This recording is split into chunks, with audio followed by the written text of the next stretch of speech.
Level up your listening with Bose Quiet Comfort Ultra earbuds and headphones. With immersive sound and world-class noise cancellation for a not-so-silent night. Visit Bose.com/Spotify to shop sound that's more than a present.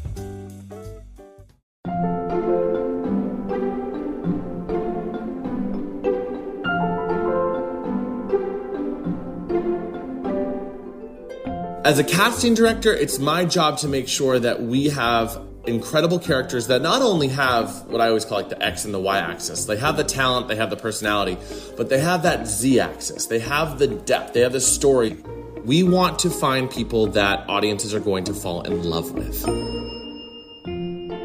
Welcome back to Working. I'm your host, Isaac Butler. And I'm your other host, June Thomas. And June, whose bright, sunny, friendly voice was that we heard at the top of the show?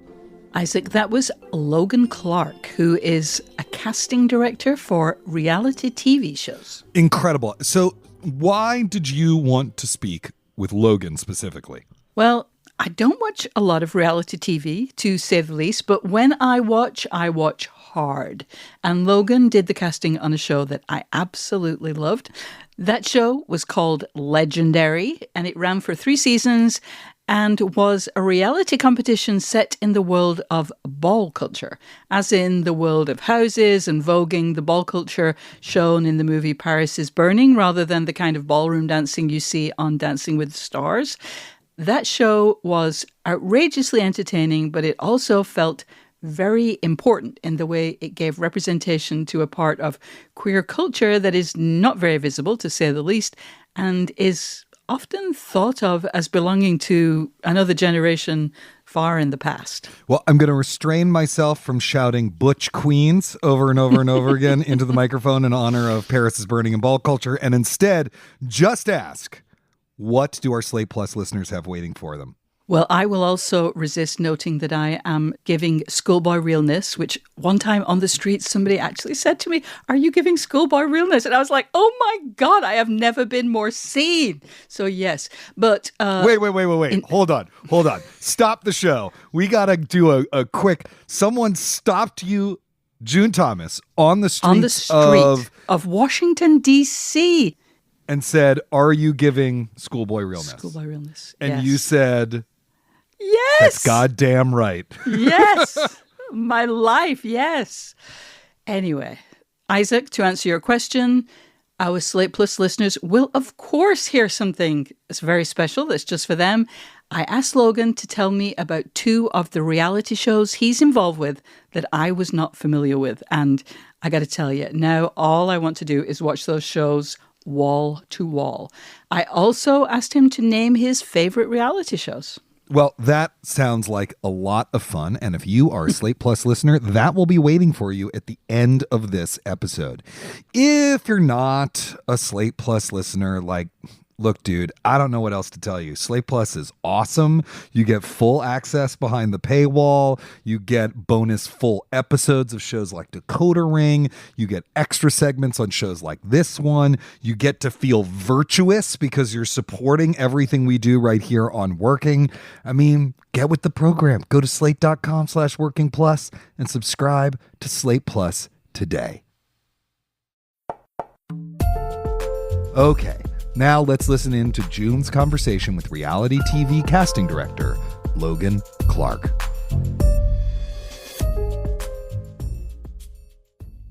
Logan Clark, welcome to Working. Thank you so much. It's so great to be here. I appreciate your time. Oh, sure. I am very excited to talk to you about your creative process today because I know you have worked in casting on lots of different reality shows and different kinds of reality shows. I was a huge fan of Legendary on HBO Max, so I really want to talk to you about that show. But let's begin with a bit about your background. How did you get into reality TV casting? What was your first job in this strange field? You know, it's interesting. I started off my career kind of in corporate America. I started off working for a major retailer, their corporate offices. I also knew I wanted more. And so leaving Pennsylvania and heading for Los Angeles and working on American Idol and Dancing with the Stars was just a dream come true. Those are shows I grew up with. I just was, I just like anybody, like I came out here and I started off as a production assistant, and I made a vow to myself that I was going to be the best at anything I did. I was going to make the best copies. I was going to make the best damn coffee. I wanted people to see me and be like, oh, that guy's got something, right? And so, it was from that like tenacity and that like drive that I got offered the next job that was like a little bit higher, and like then the next job. And it wasn't until I was on a show called Showtime at the Apollo that I really dove into casting. I was working a lot in the celebrity booking space. So I was working with a producer that books celebs for different projects, whether it's like Lady Gaga or Katy Perry for like a musical performance. And I really enjoyed that space, and I still enjoy working with the celeb side of things. But there was something about finding these, untapped, undiscovered stars in Casper, Wyoming, or, McKinney, Texas, or, there's something thrilling about that for me. And so my first casting job was working on Showtime at the Apollo. And then the rest is kind of history, I just went from one job to the next. I decided to open the casting collective January of 2020, which was the best time to start a small business, June, let me tell you. No, it was actually really interesting because obviously the pandemic hit and so many people were affected by that, and physical production had shut down. But at the same time, a lot of places wanted to start casting because you could do it remotely, and we could keep things moving. And so we got really busy out of nowhere, and then one job led to the next, and then now we've worked with pretty much every major network, every major streamer. And it is truly, as cheesy as it sounds, I've said this many times, we're in the business of making people's dreams come true, and I love that. Well, let us talk about some of these specific casting challenges, because I imagine every show has a different process. Every show has a different set of requirements and needs and what works for those shows. So you mentioned American Idol. It's a big show, not only in the sense of it being a huge hit and a very long-running show at this point, but it's odd in the sense that a big part of the early episodes of a season concern themselves with the audition process. So I am curious how casting works on a show that has a very public audition process. I mean, I'm sure some people are listening to this thinking, well, isn't it just a matter of people showing up at the audition venue and the judges deciding who's going to proceed? Because that's like several weeks of the show, right? Right. Exactly. Yeah. And, when I worked on American Idol, I was working not in the casting space, but I was working in the talent booking space. But I can tell you from doing shows of the similar vein, the audition process happens so much further before we see them audition on camera in front of the judges. There are hundreds, if not thousands, of people that turn up, that show up, that submit online, that, come to open calls, that get invited, that we want to see and we reach out to. And it's through that process that we work with our production company and the network to really make sure that we're curating a amazing, eclectic, diverse slate of options for audiences to fall in love with. Yeah. And that's one of the things, just to talk about my role as a casting director. My job, one of my biggest jobs, is to be the advocate for talent in these rooms where there is nobody that has a stake in the race for the talent per se, right? It's like we are there on behalf of the talent. We are fighting a lot of times to say, you know what, give this guy a chance, give this gal a chance because she's got something, he's got something. And I'll tell you that there's several shows that we have had that conversation with, and they've gone on to be the stars of the show, which is like so, I'm knocking on wood right now because it's like the track record is there right now. But, we want our network partners and our production company partners to feel like they're in trusted hands. And that's why they hire us, is to find talent, bring them to the table, and then to get behind them. I have a perspective too. And that's one of my biggest jobs, is to really advocate and for us to, push and get behind people that maybe producers don't see the potential quite yet. And that's our job, to really hope that they open their eyes and see what we see. Well, one of the things you just talked then about your commitment and your, trying to present the talent, in the case of something like American Idol, that would be, a person who wanted to, to make it on the show and wanted to do well on the show, to progress on the show. But I'm curious, as a casting director, when does the job end? I mean, do you move on to another show when you have the contestants on a reality contest set? Or are you still working with the talent once they've established, okay, these are the people who are going to be, working their way through, if it's a reality contest, they're going to be, who's going to win? It's really fascinating. So I've done a lot of work with Fox in particular. And so I not only, I'm a casting director, but I also co-executive produce a lot of shows. And so as a casting director, it's my job to make sure that we have incredible characters that not only have what I always call like the X and the Y axis. They have the talent, they have the personality, but they have that Z axis. They have the depth, they have the story, they have something that audiences are going to hook into. That is very important to not only me, but to, producers, networks, for the show. It's to the audience. To the audience. Yeah, exactly. We want to find people that audiences are going to fall in love with. And so that's one part of it. And then as a casting director, your job isn't really done once you've delivered the cast. You have to make sure, and you're always kind of like playing host to it all too. They've got questions. You're the voice from day one. So then they go back to you. They have questions about, promotions and payments and all of that kind of stuff. All of the logistic stuff that goes into, having these shows come to life are also kind of on our radar. But really and I always remind our staff this, and I've been so lucky to work with a lot of the same people for years now. But this is more than just creating a moment for television. This is about creating a life experience for the people that are coming on board. Yeah. It's a once-in-a-lifetime opportunity for a lot of people. And so for me, I really want to make sure that the experience from beginning to end is poetic, is, exciting, and something that they'll never forget. Have you ever worked with talent on more than one show? Because I swear, it's a funny feeling sometimes. I don't watch a lot of reality shows, but sometimes I'll be watching something and I'll be like, I know that person. I've seen them on another show. Like, have you had that kind of experience with people that you've casted? I'm trying to think of any in particular that stand out to me. And for Legendary Season 1, we had a particular episode in which we had the creative called for like supervillains. And so we had some people who came in just for that episode.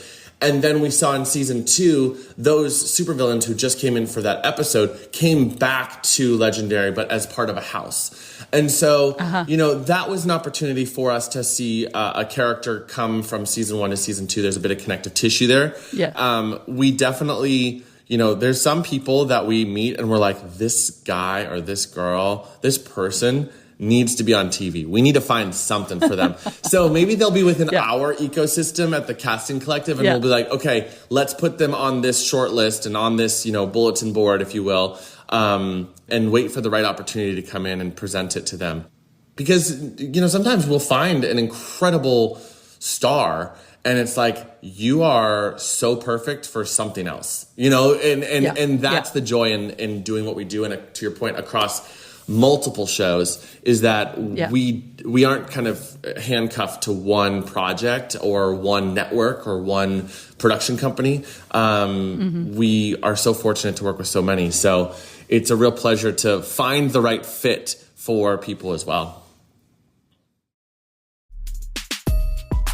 We'll be back with more of June's interview with Logan Clark after this.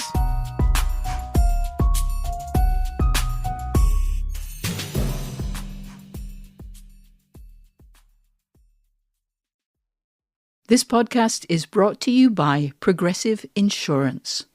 Most of you listening right now are probably multitasking. Yes. While you're listening, you're probably also driving, cleaning, exercising, or maybe even grocery shopping. But if you're not in some kind of moving vehicle, there's something else you can be doing right now. Getting an auto quote from Progressive Insurance. It's easy, and you could save money by doing it right from your phone. Drivers who save by switching to Progressive save nearly $750 on average, And auto customers qualify for an average of 7 discounts. Discounts for having multiple vehicles on your policy, being a homeowner, and more. So, just like your favourite podcast, Progressive will be with you 24/7, 365 days a year, so you're protected no matter what. Multitask right now. Quote your car insurance at progressive.com to join the over 28 million drivers who trust Progressive. Progressive Casualty Insurance Company and affiliates.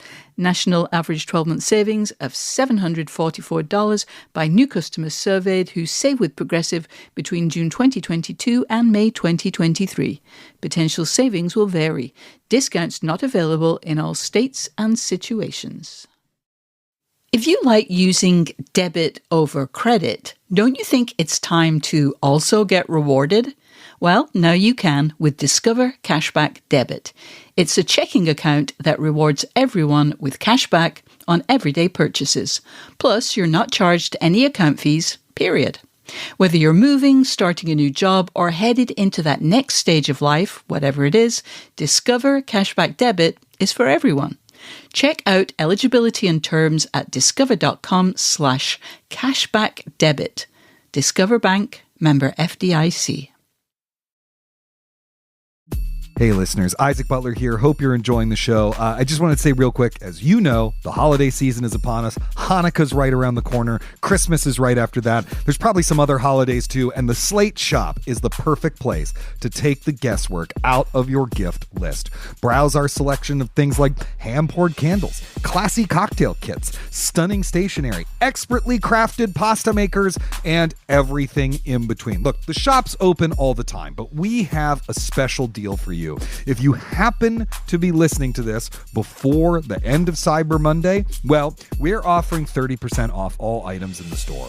Get your gift sets, stocking stuffers, white elephant gifts, little things you leave under the menorah, and a treat for yourself while you're at it by going to slate.com/shop. That's slate.com/shop. We have a special deal running for about 24 hours after this airs, but you can also go to the shop any other time and get lots of great stuff.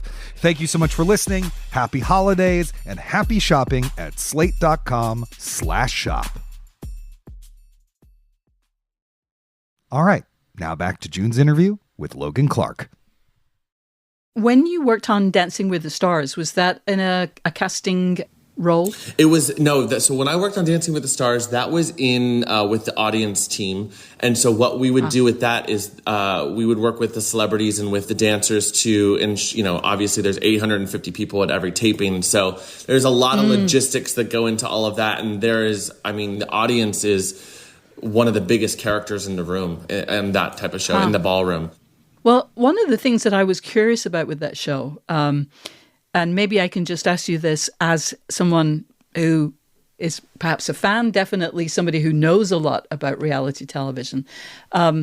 It's not necessarily my show, but my mom loves Strictly Come Dancing, the British show that kind of started the phenomenon. And so when I go to visit her, I see the show, I see how into it she is, how much it's in the newspapers. And, there are shows about the show. And in the current season, there's a same-sex male couple. And it really does seem radical to have the millions of people who are watching, this most really popular show, seeing same-sex dancers, or, people of the same sex doing something as intimate as slow dancing together, even though in this particular case, I should point out that the professional dancer is not actually queer in real life. And I know there have been same-sex female couples on Dancing with the Stars in the US. And I'm kind of, it just feels very important to me. And just, it's a breakthrough. And I wonder, have you seen that kind of thing have an impact, just as someone who's generally involved in this business? Yeah, I would say, for me, one of the things as a gay man, I never really found my community per se. I never really had a community within the LGBT community until I got the call to do Legendary. When I got the call to do Legendary, first of all, just from a fact standpoint, the largest trans cast ever on television, the largest black cast ever on television. And for me, I found my place within the LGBT community by way of having the complete honor and privilege of helping tell these incredible individual stories. And what I realized was that I found my place and I found my sense of belonging through that show. And that's why for me, what I do is, I work, in TV and casting for a living. Obviously, we all work, to earn our wages and our crust. But at the same time, this is so much more to me than just a job. This is a way of life. Like, I know that every project I sign up for, that I get the privilege to work on, that I have a responsibility. And that goes down to diversity and inclusivity. And so, thinking about, same-sex couples on Dancing with the Stars, or thinking about, drag queens on broadcast television, or, trans individuals on street. Like, all of these things are so important. I think that it's been a huge blessing for me to be able to present options that are welcomed with massively open arms to every single show I've worked on. There's never been a project where they're like, this isn't for us, and that's a fear of mine, right? Because I lead with that, and I want to see the representation. I think about myself growing up and who I saw on TV, and the Real World season 9, watching the Real World season 9 in New Orleans and seeing one of the cast members named Danny, and watching that when I was, 10, 11, 12, and being like, I feel like that might be me. And he was a gay man, and I felt a sense of belonging. And so I try to dial that in when we are casting shows, to make sure that, even if we, and again, this sounds so cheesy and cliche, but even if there's one kid, one person, and again, this could be a 40-something-year-old person in a small town. They feel seen, represented. It's massive. Well, let's talk about Legendary, because we've kind of been putting it off. But Legendary, just felt very important. It was a super entertaining, very educational, educational. It could also hurt you. I remember, every time I would watch it, I'd be like, I can duck walk. You know what? I cannot duck walk. It's not my body is not capable of it. 8 houses, 9 balls, $100,000 grand prize. Now they must battle until one remains. And the best house wins. Bitch. But it also felt really important because it was bringing, national, international attention to a part of American culture that has never got the recognition it deserves, and which some people, I think, oh, that's over now. That was something from the 80s, the 90s, whatever. And it also involves people who are often in very vulnerable situations because of how the world treats Black, trans, non-binary people. And I wonder, did you feel a need to protect the people who were contestants in this show? I will say yes, but with an asterisk. And the asterisk is working with Scout Productions, who is one of the biggest names and one of the most inclusive. And, they're the guys who produce Queer Eye. They produce Legendary. They produce The Hype. They produce Swedish Death Cleaner. They produce, so much incredible content. They were in trusted hands from the beginning. I was in trusted hands from the beginning, working with them. However, there is a certain sense of ownership and a certain sense of, responsibility, and, I almost want to say like a certain sense of like making sure that they all leave the nest, the casting nest, in the best way possible, right? And you advocate and you fight for it, and you say, no, this person has to be part of the house because of XYZ. There's definitely a sense of responsibility in making sure that they are looked after in that way. And then, of course, it's just making sure, and this isn't necessarily with this project, but just in general, making sure that, we're advocating for fair wages for everybody, and making sure that, everyone's got a fair, work environment, and hotels are comfortable. Like, all of those details that go into the process, that's also across our radar, and making sure that we are having, again, it's a dotted line back to the experience. I don't want people to be like, oh, we trust you, we're signing up for this. We get to the hotel and it's, the Cockroach Motel. It's all those details. But that show in particular, and again, luckily for us, we've worked with incredible network partners and production company partners where I've never felt like we needed to be there. We want to be there. We want to be there for everybody involved, feel supported and looked after. But, we're in a really interesting time, obviously, with a lot of change in the industry, and what's fair and what's right and what's, comfortable and also for, to give the production companies a little bit of acknowledgement and to make sense to produce a show, to make sure the show is profitable and making sure that the show, is on budget. We are also across all of those things. So it's not, we only have one track mind. We have to really think 360 and just like anything, choose our battles. Yeah. And, if the show doesn't make money, it won't continue. So, yeah. Again, though, I feel like I'm harping on one question, but again, like Legendary, it's a competition. Mm-hmm. There's going to be winners. That means somebody gets eliminated every week. And on every reality competition show, it seems, especially those with an audience, like there's always got to be one judge who generates the booze, the kind of the Simon. The Simon Cowell, yeah. Whatever.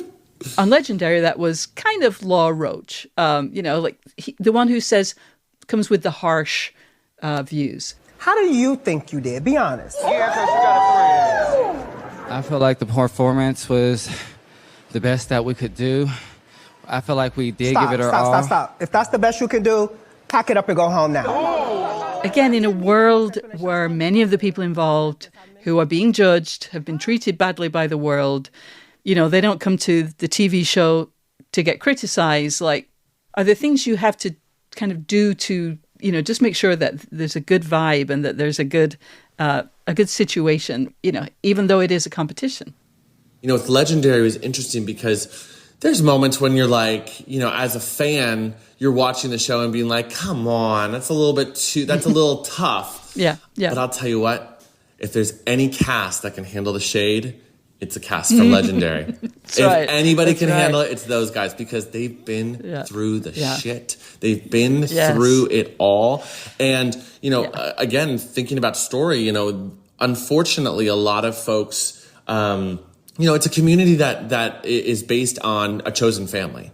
And that's, largely for a lot of folks, it's because their birth families did not accept who they were, who they are.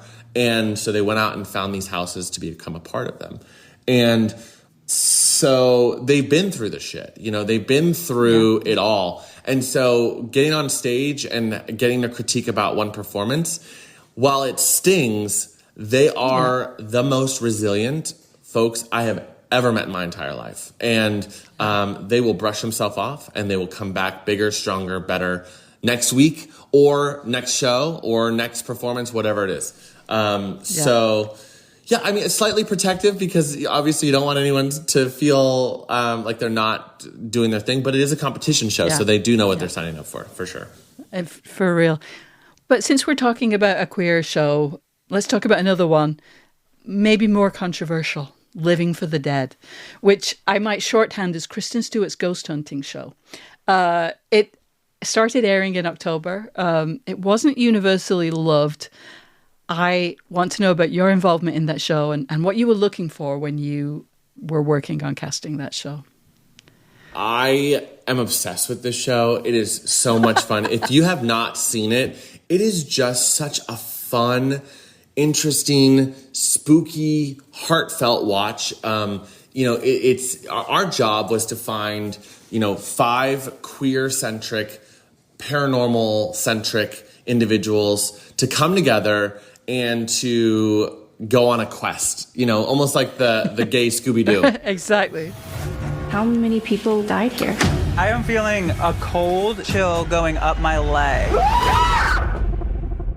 I mean, I'm not gonna lie, it was kind of nice. We had thousands of people apply, especially after Kristen opened the floodgates. Thousands of people from around the world. We spoke to people in Australia, in the UK, in South Africa. We spoke to people in every pocket of the world. And we found 5 people that are just so incredibly talented. But I also was the bullshit detector. So I met with anybody that we interviewed, I also met with and got a reading from. So for about 8 weeks, for about 6 to 7 hours a day, I would have one reading after the next reading, after the next reading, after the next reading. And I will tell you, I went into it very much kind of like bipartisan, right? Like I wasn't a huge believer. I wasn't a huge skeptic, but I really lived in the middle. I was open to whatever. And there are some people that I was like, they're just here because they're a Kristen Stewart fan and they just want to try and get cast in a show. And there were some people that were undeniably talented and undeniably gifted and said things to me and brought up things that were just like nobody on the planet would know that. So we had I would say about 2,000 plus-ish apply. We met with a little over 100 on Zoom. And then we whittled that down to 30 that we brought to LA. We brought them into LA to do a chemistry test to see who was going to vibe with who. None of these guys knew each other before the show. And so we brought them to LA. 30 turned into 15, 15 turned into 10, 10 turned into 7, and the 7 turned into the 5 that are on Hulu streaming now. Yeah. Fingers crossed season 2 for that show, because again, we talked earlier about representation and, having a Latina woman who's trans as like the pinnacle of like the poster at bus stops and on billboards at malls and airports. I mean, that's huge. It's so huge and so important. And she is so talented. All of them are talented. Yeah. They all have so much that they're bringing to the table. And I couldn't be more proud. And honestly, it was one of those shows, again, working with Scout Productions, the same guys who do Legendary and Queer Eye and The Hype and Swedish Death Cleaner. Like, they're just so switched on as to like how this format can work. And so, again, it was just such a pleasure and such an honor to be a part of it. Logan Clark of the Casting Collective, thank you so much for joining us here on Working to talk about your creative process. Thank you, June. I appreciate the time. When we return, June and I will talk about the differences between casting in the worlds of scripted and reality television, exploitation and how to avoid it, and the ever important question of representation. All that after this.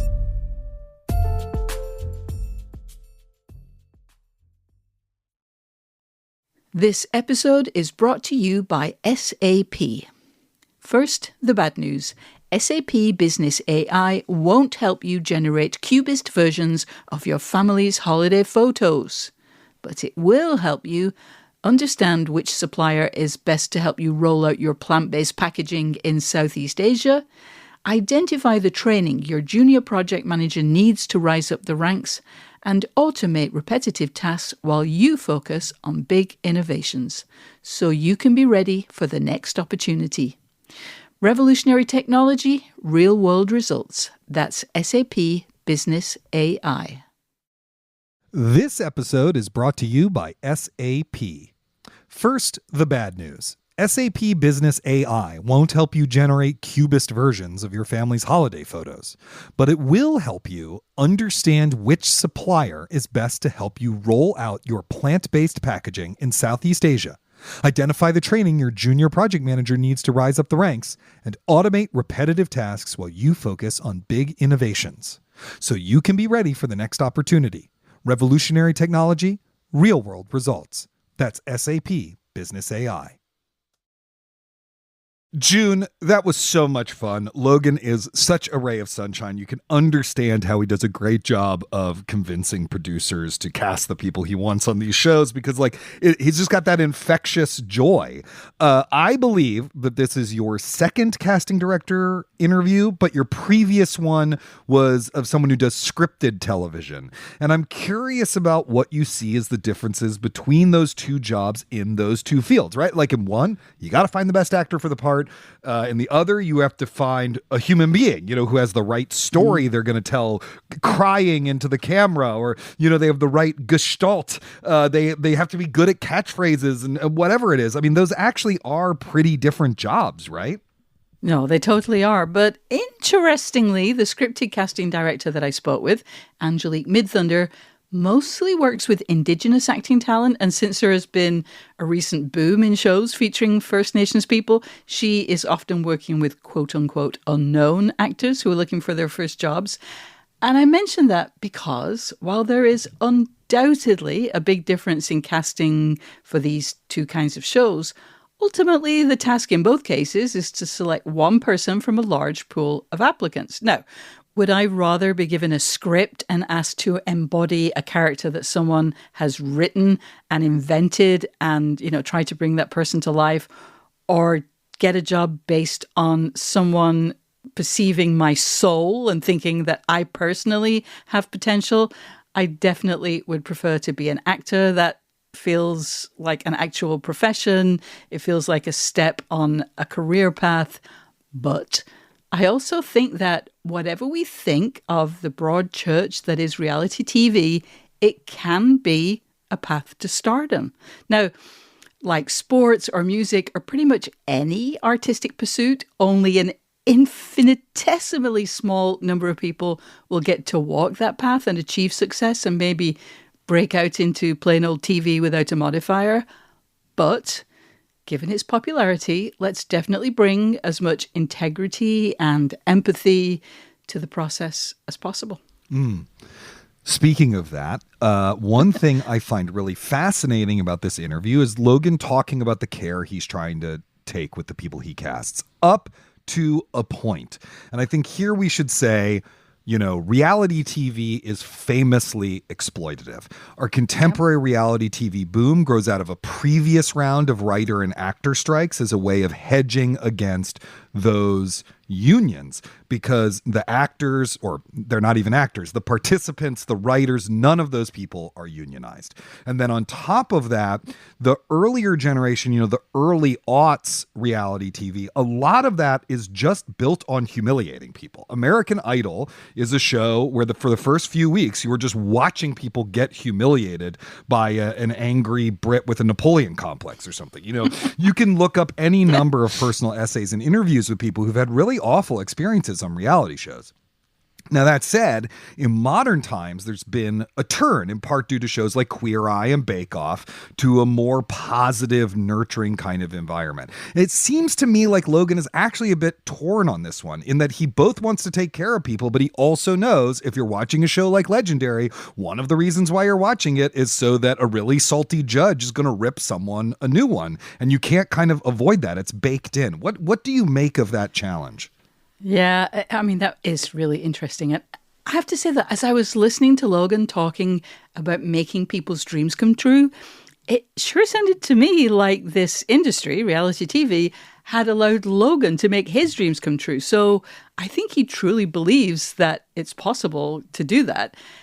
But yeah, I'm also torn. I do see some possibilities for people with talent and who can connect with audiences to get a break, which I think is what a lot of people in, this broad industry are trying to get. Like that's the point of this for many people early in their careers or who haven't yet got where they want to go. But I also think this is a pretty mature genre at this point. Anyone who auditions for American Idol knows how the show works. They know what they're getting into. We're many, many years, decades past the days of that first season of Survivor when Richard Hatch blew everyone's mind by doing something that is now the most basic reality competition strategy. And, someone who's curious about trying out for a show like that can find all those essays and interviews that you talked about. I don't want to be a Pollyanna here. Certain reality TV shows, especially those that have a lot of booze on the set, are absolutely exploitative. But again, it's a broad church. The hobby shows that you mentioned that focus on people gently and cooperatively baking or woodworking or making pottery, or shows that are theoretically at least devoted to providing positive interventions in people's lives or helping them find a new home, or silly game shows involving oversized bar skittles. Those things feel very different from boozed up dating shows or contests where super rich judges make fun of poor people. Yes, totally. And of course, casting directors are a big part of the ongoing conversation about representation that the industry and hopefully every other industry is currently having. Logan seems particularly dedicated to this, to making sure audiences get to see a diverse set of people. My mind was blown to learn that Legendary has both the largest queer and the largest black cast in television history, right? And it's worth reminding people listening to this something you and I both know, which is, the first gay kiss on network television in the United States was due to an act up action. They invaded the set of a newscast and two people kissed. It did not appear on scripted television. It was not a writer who figured that out. It was activists. And it took a long time after that for two men to kiss on TV in a way that was signed off on by a TV network. Anyway, how can reality TV help people to see each other and to be seen? And is this complicated a bit by the freak show element we were talking about earlier? Isaac, I feel like maybe I'm sounding like a spokeswoman for the reality TV lobbying industry today, and that is certainly not my intention. But I just think we have to be a little bit more precise. Scripted television is everything from The Wire to Alf or Cop Rock. Wait, are you saying that Alf is not a good show? Because when I was in fourth grade, it was my favorite show. Every time I eat a cat, I think about how Alf really showed me how it was okay to eat cats. Oh my God, you've just made me understand something that I didn't understand before, but that's something else. No, I would never say a bad word about Alf. I'm just saying it's a little bit different from The Wire. And similarly, reality TV encompasses truly beautiful and groundbreaking shows like Legendary, which showed the artistry and history of ball culture and centered trans people of color for their achievements. And those dating shows where attractive people are plied with booze and encouraged to do things that you would intervene to prevent if you saw them happening in a bar or a hotel cabana. So I guess in my struggling little way, I'm saying let's celebrate the good ones and keep pointing out when shows are just, the whole system is set up to push participants to do things that are unsafe and unpleasant. Like, let's not tar them all with one brush, I guess. Right. Just in the same way that not every TV show can be as good as Alf. Not every reality show can be as inclusive and positive and everything else as Legendary. True. And so I just have to ask, because I know you're such a fan of it, is Legendary one of those shows that David Zaslav shoved down a garbage disposal for a tax break, or is it still available on the app? Can we go watch it today? Isaac, what can I say? But yes, of course, it has disappeared from Max, but it is still available for rental. And I encourage everyone to plunk down some money and watch that magnificent show. Amazing. Well, that's all the time we have for this week. Thank you so much for listening. And you know what? I'm going to give you one more pitch for Slate Plus, because 'tis the season for multiple pitches for Slate Plus, I guess. If you go to slate.com/working plus right now, you can plunk down a small bit of money and you'll get full access behind the paywall. You'll get bonus episodes of shows like Decoder Ring and Big Mood, Little Mood, and you'll get bonus segments on shows like this one, and you'll get to feel good knowing you support everything we do right here on Working. Once again, that is slate.com/working plus. Thank you so much to our guest, Logan Clark, and to our legendary producer, Cameron Drews. We'll be back next week when TK Dutis will be talking to graphic designer and typography expert, Gail Anderson. Until then, get back to work.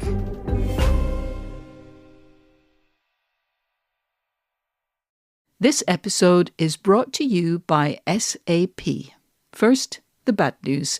SAP Business AI won't help you generate cubist versions of your family's holiday photos, but it will help you understand which supplier is best to help you roll out your plant-based packaging to Southeast Asia, identify the training your junior project manager needs to rise up the ranks, and automate repetitive tasks while you focus on big innovations, so you can be ready for the next opportunity. Revolutionary technology, real-world results. That's SAP Business AI. Hey everybody, it's Tim Heidecker. You know me, Tim and Eric, Bridesmaids, and Fantastic Four. I'd like to personally invite you to listen to Office Hours Live with me and my co-hosts, DJ Doug Pound. Hello. And Vic Berger. Howdy. Every week we bring you laughs, fun, games, and lots of other surprises. It's live. We take your Zoom calls. Music. We love having fun. Excuse me? Songs. Vic said something. Songs. Music. I like having fun. I like to laugh. I like to meet people who can make me laugh. Please subscribe now.